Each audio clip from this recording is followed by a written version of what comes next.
पाकिस्तान और दुनिया भर में लाखों देखने और सुनने वालों को अरशद शरीफ का सलाम। नाज़रीन, आज कौमी असम्बली पाकिस्तान ने एक रेजोल्यूशन पास की है और फ्रांस में हजूर सल्लल्लाहु अलैहि वसल्लम के जो गुस्ताखाना खाके पब्लिश हुए हैं उसके सख्त तरीन अल्फाज में उसकी मजम्मत की है। साथ इस रेजोल्यूशन का ये भी हिस्सा है कि 15 तारीख को OIC जो है वो 15 मार्च को international day for to combat Islamophobia वो मनाए और इस पर हुकूमत मुतअद्दिद इक़दामात भी करे। पाकिस्तान मुस्लिम लीग नवाज का ख्याल है, एहसन इकबाल साहब का खास तौर पे, कि पाकिस्तान को जो फ्रांस के सफ़ीर हैं पाकिस्तान में उन्हें भी पाकिस्तान से निकाल देना चाहिए था। दफ्तर खारजा ने भी आज फ्रांस के सफ़ीर को बुलाया था और स्ट्रॉन्गेस्ट प्रोटेस्ट इस हवाले से लॉन्च किया है। सेनेट ऑफ पाकिस्तान ने भी, और हर पाकिस्तानी, हर मुसलमान अपना ये प्रोटेस्ट इस हवाले से रजिस्टर करवा रहा है। और फ्रांस की हुकूमत को पाकिस्तान की हुकूमत ने वाज़े अल्फाज में अपना प्रोटेस्ट रजिस्टर करवाया। OIC फोरम और दीगर मुस्लिम ममालिक के फोरम्स को भी पाकिस्तान एक्टिवेट इस हवाले से करेगा। नाज़रीन, अगर बात की जाए कि आजकल हो क्या रहा है तो बहुत सारे सवालात उठते हैं और सवालात ये भी उठते हैं कि चंद हुकूमती वज़रा, वज़ीर आज़म के मावनीन ख़ुसूसी जो बातें कर रहे हैं, तो क्या कुछ जो अपोजिशन के 3 जलसे हुए जिसे कि हुकूमत खुद कहती है और ख़ास तौर पर फॉरेन मिनिस्टर शाह महमूद कुरैशी साहब आज कौमी असम्बली में कहते हैं जलसियाँ, लेकिन इन 3 जलसियों से क्या हुकूमती रैंक्स में, पावर कॉरिडोर्स में कुछ परेशानी है, कुछ तशवीश है? अपोजिशन चाह क्या रही है, हुकूमत इसमें क्या चाह रही है? क्या अपोजिशन और हुकूमत जिस तरह से सियासी टेम्परेचर को बढ़ा रहे हैं, दोनों का हदफ एक ही है, जीरो सम गेम दोनों खेल रहे हैं और देखा यह जा रहा है कि हु ब्लिंक्स फर्स्ट। अगर आप अपोजिशन के जो जलसे जलूस हुए उनका शेड्यूल देखें तो उससे लगता यह है कि जो पहले 3 जलसे हुए हैं, खास तौर पर लाहौर, कराची और कोयटा, जो फर्स्ट राउंड है अपोजिशन के जलसों का वो अब खत्म हो गया और अब एक ब्रेक आएगी जिसके बीच में गिलगित बल्तिस्तान के इंतखाबात भी हैं जहां बिलावल भुट्टो साहब एक इफेक्टिव कैंपेन चला रहे हैं और फिर अगला जलसा 22 नवंबर को आना है। तो ये इतना लंबा गैप जब ये प्लानिंग हो रही थी तो किस वजह से रखा अपोजिशन की तमाम जो पाकिस्तान डेमोक्रेटिक मूवमेंट में जमातें मौजूद हैं? और इनमें से जब आप सारी जमातों को देखते हैं तो ये किसी ना किसी दौर में पावर कॉरिडोर्स का लंबे तवील अरसे तक हिस्सा रही हैं। तो हर मूव जो उन्होंने की है बड़ी कैलकुलेटेड मूव्स के साथ मुत्तहिदा अपोजिशन चल रही है और अब 22 नवंबर तक ये जो ब्रेक डाली है ये किस वजह से डाली है, क्या करना चाह रहे हैं और क्या ये इन्होंने कैलकुलेट किया था कि पहले 3 जलसों में जो स्ट्रेटेजी अपनाई गई है इसमें हदफ कौन है? क्या हुकूमत इसका हदफ है या कोई और इसका हदफ है पहले 3 जलसों का? और जो हदफ था क्या वो हासिल कर चुके हैं? एक टर्म होती है जिसे मिलिट्री पार्लेंस में कहा जाता है सॉफ्टनिंग द टारगेट, कि इतनी बमबारी करो कि पहले जो आपका टारगेट है उसे सॉफन अप करो और उसके बाद अगर बातचीत करने के लिए है तो बातचीत की जाए या फिर दूसरा हमला किया जाए। तो क्या अपोजिशन ने यही जंगी हिकमत अमली इस हवाले से अपनाई हुई है? जब दूसरी तरफ आप हुकूमत को देखते हैं तो हुकूमती वज़रा, उनमें से शेख रशीद साहब झाड़ू फिरने की भी बात करते हैं और टाइमलाइन एग्जैक्टली वही देते हैं, जनवरी। लेकिन शायद उनका मतलब हो कि जो एहतसाब का अमल है, अपोजिशन के केसेस हैं, उस हवाले से झाड़ू फिर जाए। लेकिन एक और हुकूमती SAPM है वज़ीर आज़म के डॉक्टर शहबाज गिल साहब, पॉलिटिकल कम्युनिकेशन के, उन्होंने अब से कुछ देर पहले तकरीबन 9 बजने में 3 मिनट पे एक ट्वीट की और उस ट्वीट में उन्होंने कहा कि आपके जद्दे अमजद हों या वालदा मोहतरमा, सभी ने अपने फ़ायदे के लिए हर इस चीज़ को सपोर्ट किया जिसका उन्हें सियासी फ़ायदा हो। और साथ उन्होंने 2 अदद वीडियोज़ डाली, एक साबिक वज़ीर आज़म जुल्फ़िकार अली भुट्टो की वो वीडियो जिसमें वो जनरल अयूब खान का मार्शल लॉ उसको सपोर्ट कर रहे हैं और किन अल्फाज में सपोर्ट कर रहे हैं इसको वो भी आपको दिखाते हैं कि डॉक्टर शहबाज गिल साहब को आज क्या पड़ी। पॉलिटिकल कम्युनिकेशन के मुशीर हैं वज़ीर आज़म के और जुल्फ़िकार अली भुट्टो साहब की वो वीडियो उन्होंने टैग की जिसमें वो मार्शल लॉ की सपोर्ट करते नजर आ रहे हैं। आइए देखते हैं। I think that the martial law authorities have acted with wisdom and I would attribute wisdom to people who have distinguished themselves in their own fields and who know the nation's problems. They are aware of the depth of the crisis and they have reacted and reflected to the yearnings and the requirements of our times. You're talking, let me just interrupt you, you're talking as if you support this declaration of martial law. No, I don't say that. I don't support it. I only say that now we are, nor do I deprecate it. It's a factual position. And we are dealing with the reality of power, with the foci of power. And I think from a certain point of view, it is better than the country being led towards a civil war, which Ayub Khan was engineering. But the fact that martial law is a temporary measure only to stem the tide and to arrest the deterioration, from that point of view, I think it has become an inevitable development precipitated by Ayub Khan and those who played to his game. But I feel reassured by the categorical pledge made, and I keep repeating that, by the Chief Martial Law Administrator, that he will hold elections in the country as soon as possible. Usually coups take place against democratic leaders. Here a coup has taken place against an unpopular despot who was hounding the press, the judiciary, the opposition, the foreign investors. And when he decided to divide the army, the last institution left, the army reacted. Without going into the justifications of who's worse, the frying pan or the fire, I would like to say let's move forward. This is a very dangerous period for a country which has fiscal bankruptcy. And I would like to urge the Western community, stay away from Nawaz Sharif. He's not liked by the Pakistani people. You support democracy. So talk to the military on what they're going to do about democracy.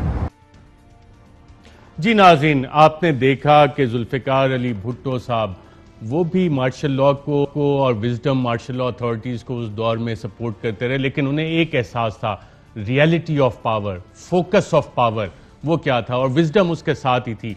और जिन लोगों ने game of thrones देखा हो तो उसमें एक बड़ा मज़े का सीन भी आता है जहाँ पे उसको एक बड़ा वाइस काउंसिल है, जैसे डॉक्टर शहबाज गिल साहब हैं, वो बताते हैं सर्सी लेनिस्टर को कि नॉलेज इज पावर, इल्म ताकत होती है। तो अपने गार्ड्स को कहती है कि इसको पकड़ लो, और फिर उसे जब गार्ड्स वगैरह आते हैं तलवारों से पकड़ लेते हैं, फिर वो उसे बताती है कि पावर इज पावर, ताकत ही ताकत होती है, और तमाम ताकत जो है उसी की वजह से चीज़ें चलती हैं।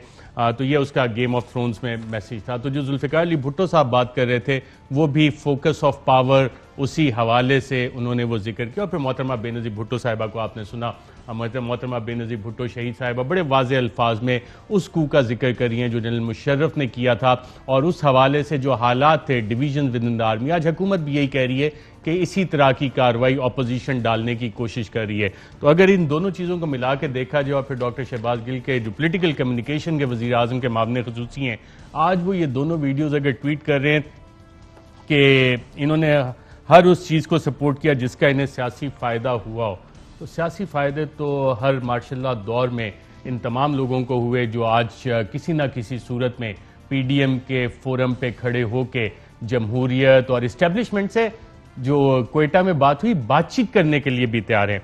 इस हवाले से अब कौन क्या चाह रहा है, किसका क्या हदफ है, हुकूमती जो पावर कॉरिडोर्स हैं क्या उसमें परेशानी है, खलबली है, कोई वज़रा झाड़ू फिरने की, और कोई ये मार्शल लॉ की वीडियोस क्यों ट्वीट कर रहे हैं, ये जानते हो। और हमारे साथ वज़ीर आज़म के तर्जुमान नदीम अफजल चंद साहब मौजूद हैं, जो कि खुद एक सियासी वर्कर भी हैं और सियासी समझबूझ, सियासी फहम रखते हैं, इस फहम व फरासत रखते हैं, लेकिन पॉलिटिकल कम्युनिकेशन पे यकीनन अबूर उनका नहीं है, इसलिए सिर्फ तर्जमान होंगे। बहुत शुक्रिया प्रोग्राम में शिरकत करने का।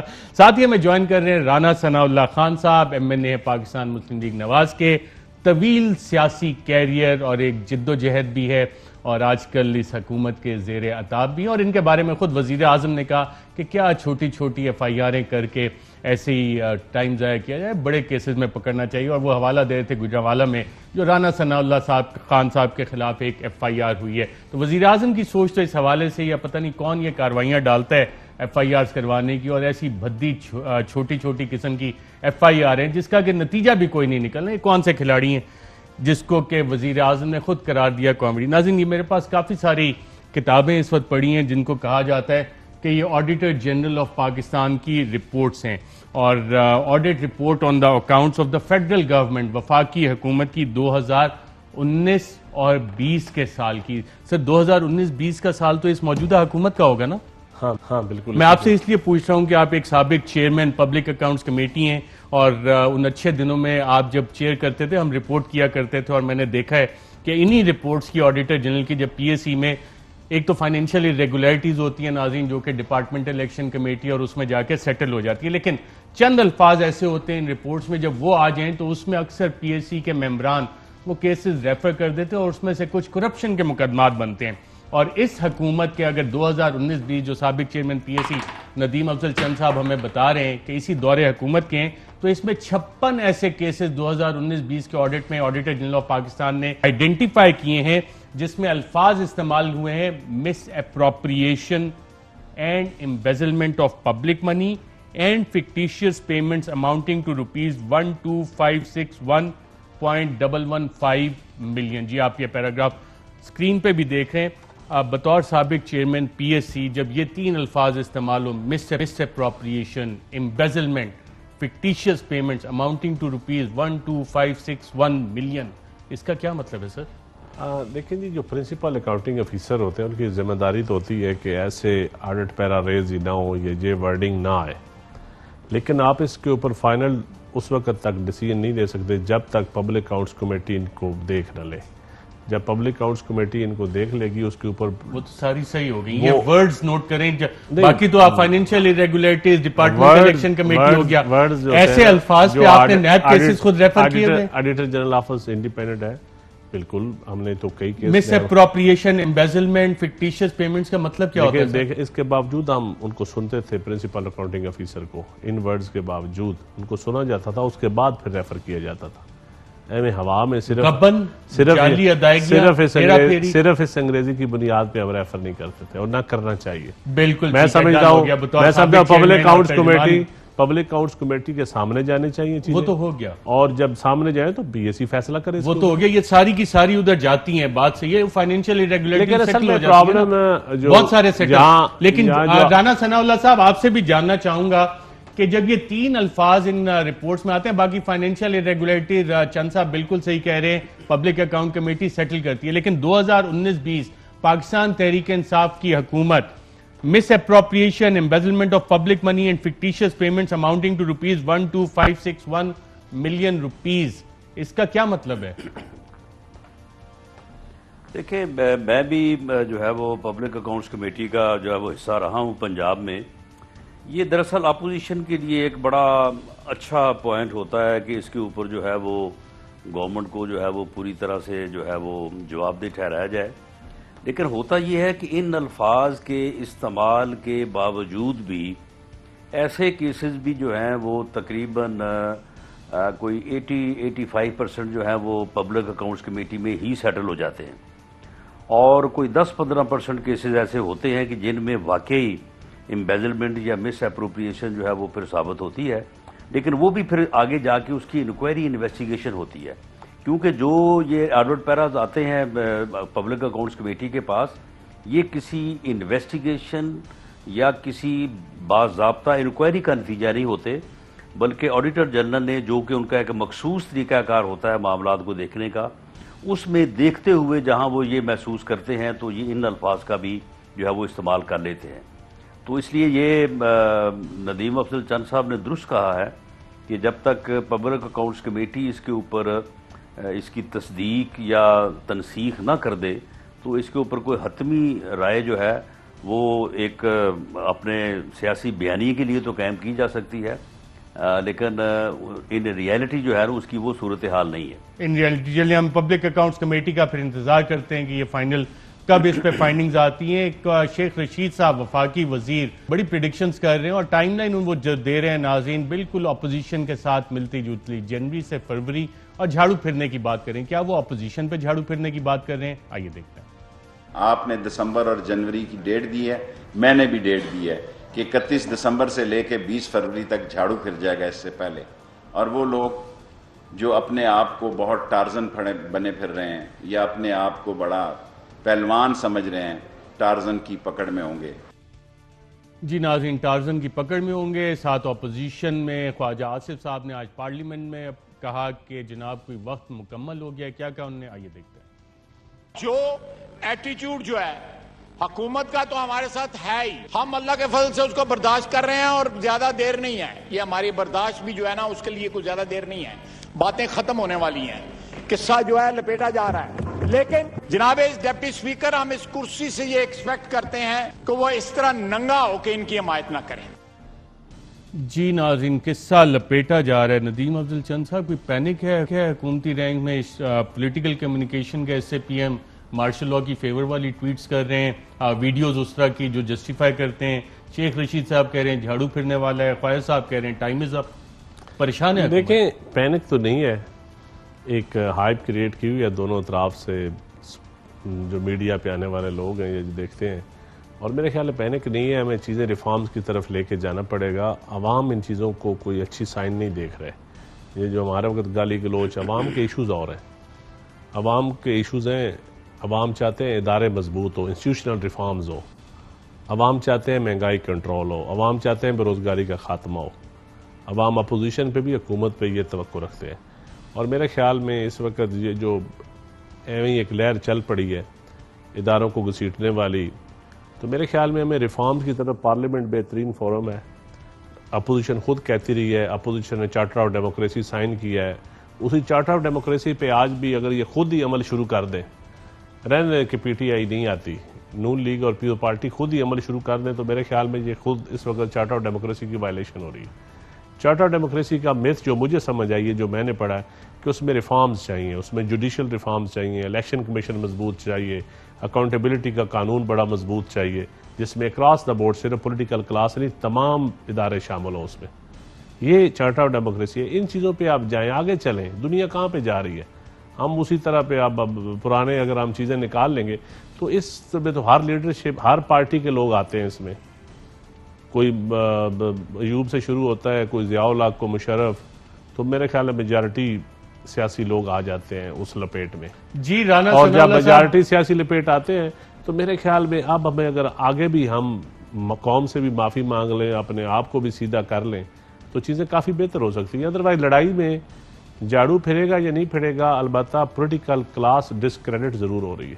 पॉलिटिकल क्लास डिस्क्रेडिट हो रही है, और इसका फायदा किसको हो रहा है, और आपका असल हदफ इस हवाले से क्या है?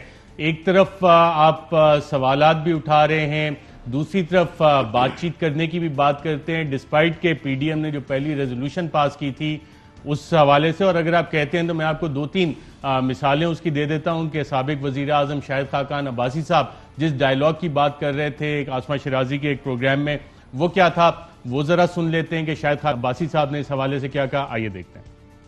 डायलॉग से मामला तय होता है। किससे डायलॉग? हुकूमत से डायलॉग तो बेसूद है। पॉलिटिकल पार्टी से राब्ता हो सकता है एस्टेब्लिशमेंट का। अब जो बात होगी वो अवाम के सामने करनी पड़ेगी, बात तशहीर करके करनी पड़ेगी कि हमने आज बात होगी, क्योंकि वो एतमाद की फजा खत्म हो गई है। जी राना सनाउल्लाह साहब, हुकूमत से बात नहीं होगी, डायलॉग होगा। और मौलाना फजलुर रहमान साहब ने क्वेटा जलसे में एस्टेब्लिशमेंट से डायलॉग की ऑफर दी। आइए जरा देखते हैं।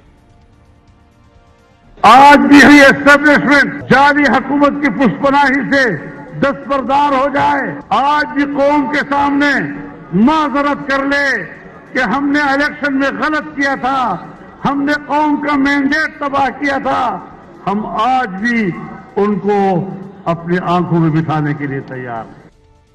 जी नाज़रीन, तो आज भी मौलाना फजलुर रहमान साहब इस्टेब्लिशमेंट को आंखों पे बिठाने के लिए तैयार हैं। और इसी हवाले से आज फॉरेन मिनिस्टर शाह महमूद कुरैशी साहब ने पार्लियामेंट के फ्लोर पे इन दोनों बातों का जवाब किन अल्फाज में दिया कि जनाब मुकमुका चाहते हैं और ये सिर्फ चाहते हैं कि इनकी जो तिजोरियाँ हैं वो बची रहें। क्या कहा, ये देखते हैं।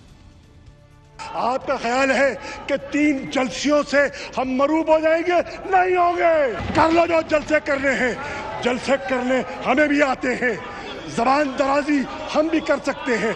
1 साल दुम दबा के बैठे रहे, सौदा मुकमुका करते रहे, जब मुकमुका खत्म हो गया तो जमहूरियत जाग उठी है। आज जमहूरियत जाग उठी है, आज जमहूरियत का दर्द इनको आ रहा है। कौन सी जमहूरियत? किस आइन की बात कर रहे हैं? आईनी इदारों पर हमले तुमने किए, आईनी इदारों को नुकसान तुम पहुंचा रहे हो। जी नाज़रीन, और रिपोर्टर्स प्रोग्राम में साबिर शाकिर और चौधरी गुलाम हुसैन को इंटरव्यू देते हुए वज़ीर आज़म ने बड़े वाज़ेह अल्फाज में कहा कि जो भी खुफिया मुलाकातों का एक सिलसिला चलता रहा, जो इंगेजमेंट अपोजिशन के साथ चलती रही, वो सही नहीं था। क्या कहा उन्होंने, आइए देखते हैं।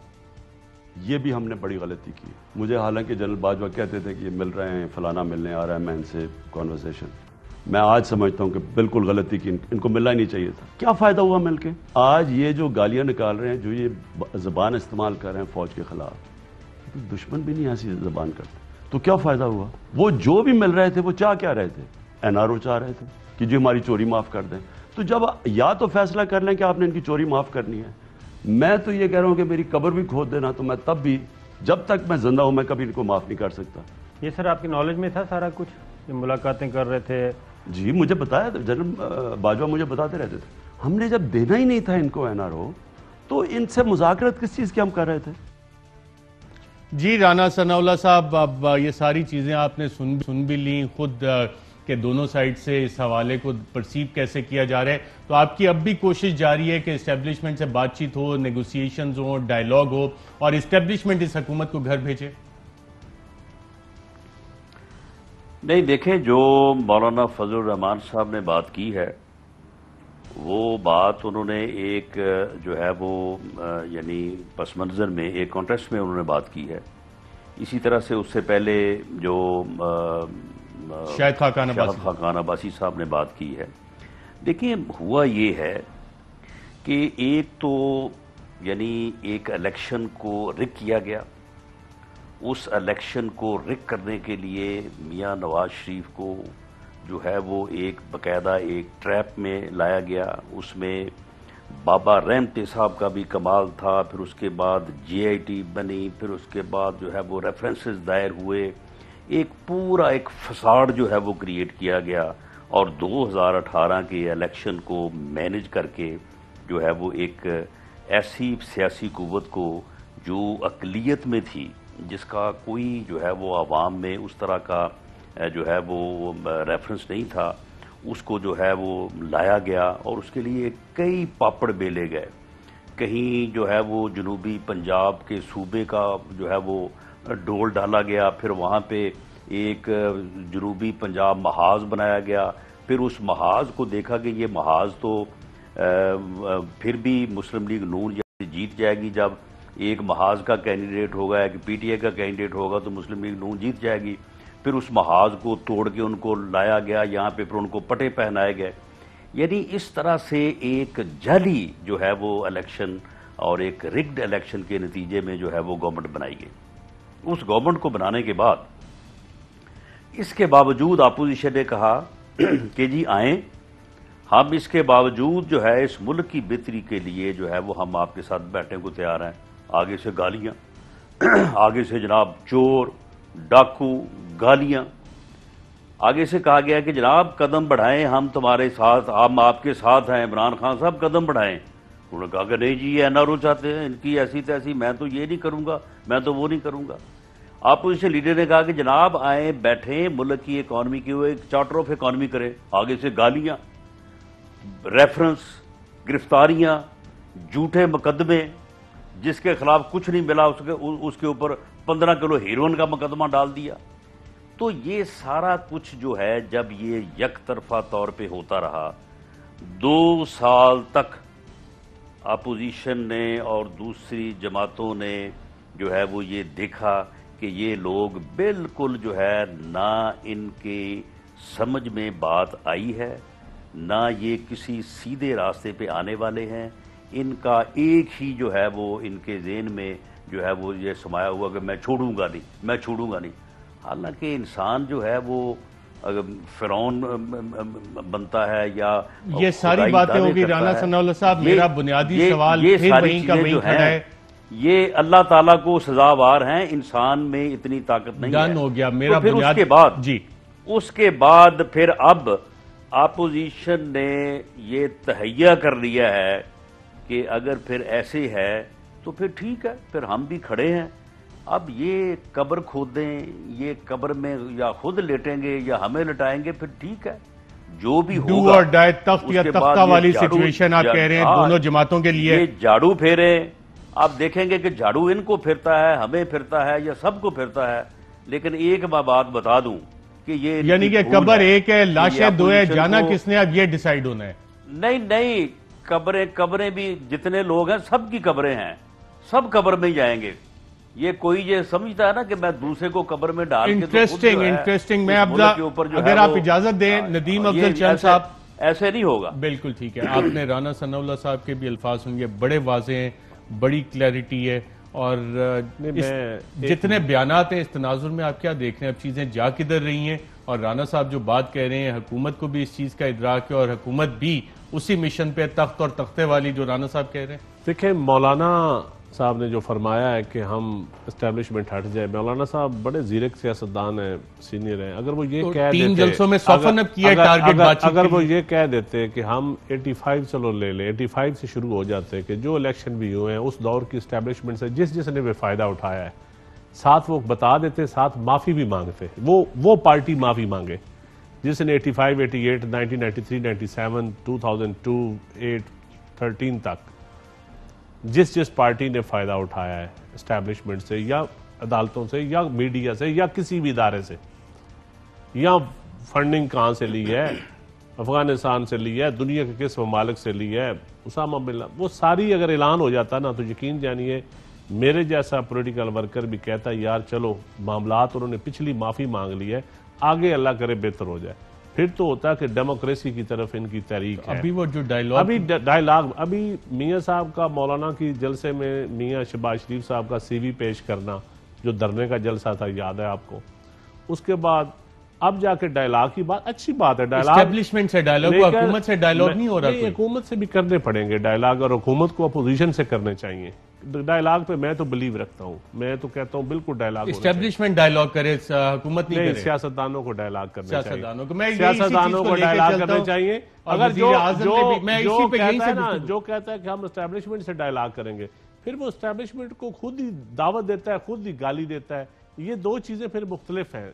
यहाँ पे एक नाज़रीन वफ़ा ले, वज़ीर-ए-आज़म इस हवाले से जो मुकदमे हो रहे हैं, FIR हो रहे हैं, उस हवाले से बड़े वाज़े और कैटेगोरिकल हैं कि ये क्या ड्रामेबाजी हो रही है, कॉमेडी हो रही है, और ये कौन कर रहा है कॉमेडी, जो कि शायद हुकूमत को ही बदनाम कर रहे हैं। इस हवाले से उन्होंने क्या कहा, और ये अहम नुकता कि एस्टेब्लिशमेंट से डायलॉग, तो क्या 3 जलसों की स्ट्रेटजी कामयाब रही है अपोजिशन की, और टारगेट को सॉफन अप करने के बाद अब 22 नवंबर तक का जो वक्फा है वो पीछे बातचीत, नेगोशिएशंस और एक इंतहाई इंटरेस्टिंग इलेक्शन गिलगित बल्तिस्तान का, जहाँ बिलावल भुट्टो साहब बैठे हैं। एक वक्फे के बाद इस हवाले से बात करते हैं। वेलकम बैक नाज़रीन।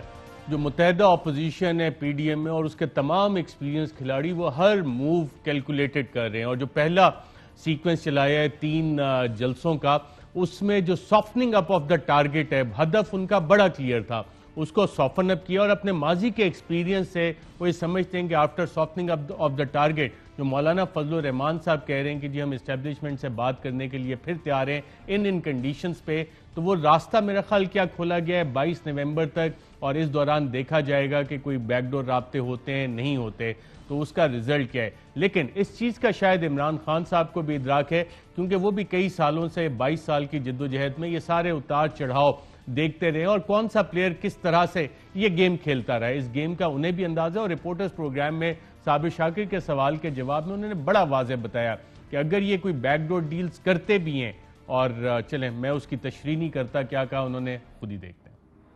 इमरान खान पावर में हो या ना हो, इन चोरों को तो कभी वापस नहीं आने देना। मैं पावर में हूं या ना हूं, मैंने इनको नहीं छोड़ना। ये अगर वापस आएंगे मैं सारी कौम को सड़कों पर निकालूंगा, इनको नहीं आने देना। 2 दफा कहा पावर में हूं या ना हूं, और फिर कहा अगर ये आ भी गए तो मैं सारी कौम को निकालूंगा।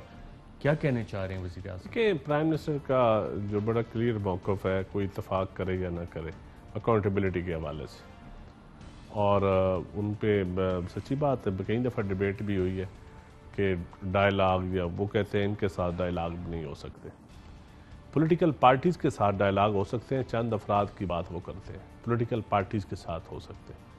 तो पॉलिटिकल पार्टीज़ में जब रहेंगे, मेरा ख्याल है कुछ लोग शायद ही आने वाले दिनों में या आने वाले वक्तों में पॉलिटिकल पार्टी से फारग हो जाएं, तो पीछे जो लीड करेंगे पार्टीज़ को वो फ्रेश ब्लड होगा, तो उनके साथ तो बातचीत फ्रेश तरीके से हो सकती है। आपने भी ये काफ़ी लंबा झाड़ू स्वीप मार दिया एकदम लीडरशिप पे सियासी पार्टीज़ की। नहीं देखें, मैं एक हकीकत है, अब पुरानी लीडरशिप अगर फारग हो जाएंगी या डिस्क्वालीफाई हो जाएंगी या फारग हो जाएंगी या रिटायर हो जाएंगी, आप भूल गए जिस वक्त आप पाकिस्तान पीपल्स पार्टी में थे 2008 में साबिक सदर आसिफ जरदारी ने, इतने विजनरी लीडर हैं आसिफ जरदारी साहब कि वो मुस्तकबिल कई साल पहले देख लेते, और एक नहीं मुतद्दद बार वो ये चीज कह चुके हैं। 2008 में साबिक सदर आसिफ जरदारी ने आज का जो सिनेरियो और आज की जो पॉलिटिकल अलायंस बनी है उस वक्त प्रेडिक्ट किया था, और नदीम अफजल चंद साहब इसके गवाह भी हैं कि ये सारी चीजें उस वक्त कैसे हुई थी। आइए देखते हैं। मियां साहब और हमारा अब वास्ता इंशाअल्लाह 2nd to 3rd जनरेशन तक चलना है। मेरे दिल ने कहा कि जरूरी है, और आने वाली हमारी नस्लें जो हैं वो इस रवायात को कायम रखें, ताकि हसन भाई मेरे बेटे की तरह हैं, उसको और आने वाले कल में बिलावल को, बख्तावर को, उनको पता हो कि हमारे ताल्लुकात किस तरह हैं और किस तरह रखने हैं। हमारी अपनी जो चैलेंजेस हैं आने वाले, उनकी नज़र में हमें साथ रहना है, और ये एक रवायात कायम कर देनी है जिसको कोई तोड़ ना सके। जी नाज़रीन, तो आप कौन से झाड़ू फिरने की, कौन सी लीडरशिप की बात कर रहे हैं? लीडरशिप उन्होंने ये तो नहीं कहा ना कि मैंने और मियां साहब ने इकट्ठे चलना है, ये तो नहीं कहा उन्होंने। फ्यूचर उन्होंने कहा फ्यूचर में बिलावल और मरियम इकट्ठी चल सकती हैं, तो उन्होंने कहा 2008 में कहा उन्होंने। तो ये सियासत, इसको सियासी विजन कहेंगे, मार्क्स देंगे सियासत में। जरदारी साहब सियासी तो है, इसमें तो कोई शक नहीं। तो वो बाकी उनकी सियासत बहुत बाद में अक्सर लोगों को समझ आती है।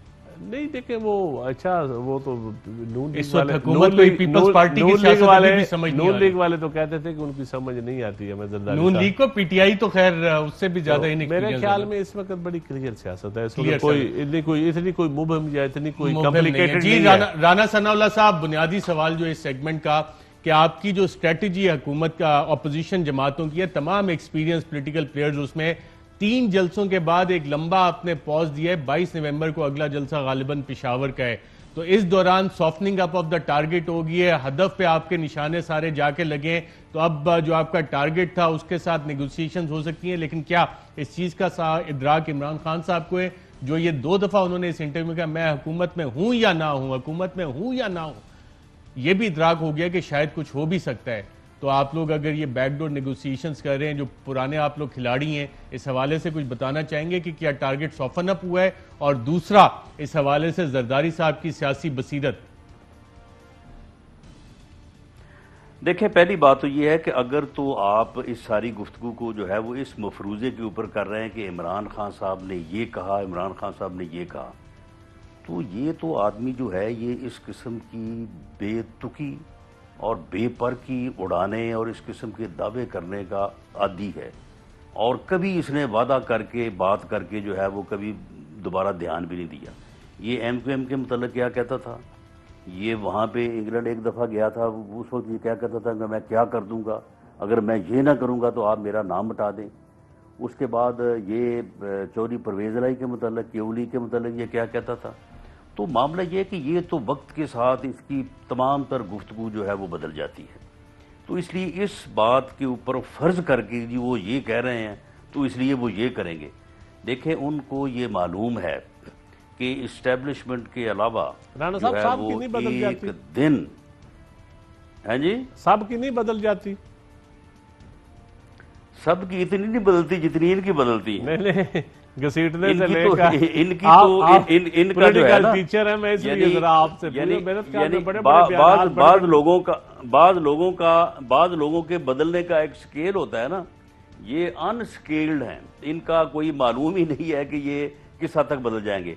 देखिए, मामला ये है कि इमरान खान साहब के मुतल्लक सबको मालूम है, उन्हें खुद भी शायद ये मालूम हो कि इस्टेब्लिशमेंट की हमायत के बगैर वो एक दिन हुकूमत में नहीं रह सकते। ये अपना बजट जो है उसके ऊपर अगर इस्टेब्लिशमेंट इनके तो इसी वजह से आपके सारे हमले अपोजिशन जमातों के इस्टेब्लिशमेंट के ऊपर हैं। तो ये जो है ये अपना बजट पास नहीं करवा सकते थे। अच्छा राणा साहब, नून लीग कब इस्टेब्लिशमेंट की हमायत के बगैर इक़्तिदार में आई है? इस्टेब्लिशमेंट जो है वो उसको इन्होंने निशाना बनवाया है हर वक्त ये कह के हम एक पेज पे हैं, हम एक पेज पे हैं, फिर उसके बाद जो है वो हर मामले में उनको आगे करना, उनका नाम लेना, उनको जो है वो करना। अब इसमें यह है कि जब इस्टेब्लिशमेंट को अब इन्होंने अपोजिशन के तनकीद का, बराह रास्त तनकीद का निशाना बनवा दिया है, अब इनका एक ही काम है, ये इनका टारगेट है। अगर ये इसमें कामयाब हो गए तो मेरा ख्याल है कि फिर एक दफ़ा थोड़ा जो है वो दोबारा एक जो है वो मामला जो है वो खराबी की तरफ जाएंगे, वरना हो सकता है कि ये सुलझाव की तरफ चले जाएं। राणा साहब, इनका टारगेट ये है कि हर वक्त ये बात कर रहे हैं, कहते हैं वो देखें जी वो आपको गालियां निकाल रहे हैं, वो आपको ये कह रहे हैं, वो आपको वो कह रहे हैं। यानी इनका मकसद ये है कि इस्टेब्लिशमेंट गुस्से में आ जाए और आके जो है वो अपोजिशन को ऊपर बुलडोजर चढ़ा दे और अपोजिशन को जो है वो तहस नहस कर दे। ये नहीं होना, राइट, बिल्कुल नहीं होना। वक्फे के बाद नाज़रीन दोबारा आपकी खिदमत में हाजिर होते हैं और नदीम अब्दुल चंद साहब से इसका जवाब मांगे और ये छोटे मोटे मुकदमे करके हुकूमत को बदनाम कौन कर रहे हैं, एक वक्फे के बाद। वेलकम बैक नाज़रीन। नदीम अब्दुल चंद साहब ने सुना, राना सनाउल्लाह साहब उनके चंद सवालात भी थे आपसे और जो चीज़ें उन्होंने पॉइंट आउट की, हदफ हासिल कर लिया लगता है पहले 3 जलसों का अपोजिशन ने। अपोजिशन ने क्या हासिल करना है? Softening up the target. नहीं, अपोजिशन का मेरे ख्याल है टारगेट को क्लियर नहीं है। अपोजिशन इक़्तिदार से पहली दफ़ा बाहर हुई है तो इक़्तिदार में हर हालत में आना चाहती है। और राना साहब कह रहे थे ना इस्टेब्लिशमेंट, राना साहब एक इलेक्शन बता दें 85 के बाद जो इस्टेब्लिशमेंट के बगैर नून लीग ने जीता हो। जी राना साहब, एक इलेक्शन बता दें।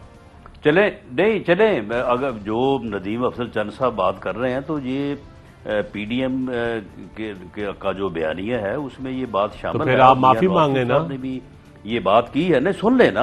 आप ट्रुथ कमीशन बनाए, जिसका जो कसूर निकले इस्टेब्लिशमेंट का वो भी माफी मांग ले, बाकी सियासी जमातें भी मांग ले। और आज की जो माफी है वो फिर आपको तो मेरा ख्याल है जो है वो कान पकड़ के मांगनी पड़ेगी। तो ठीक है, सब मांग लें, ट्रुथ कमीशन बना दें।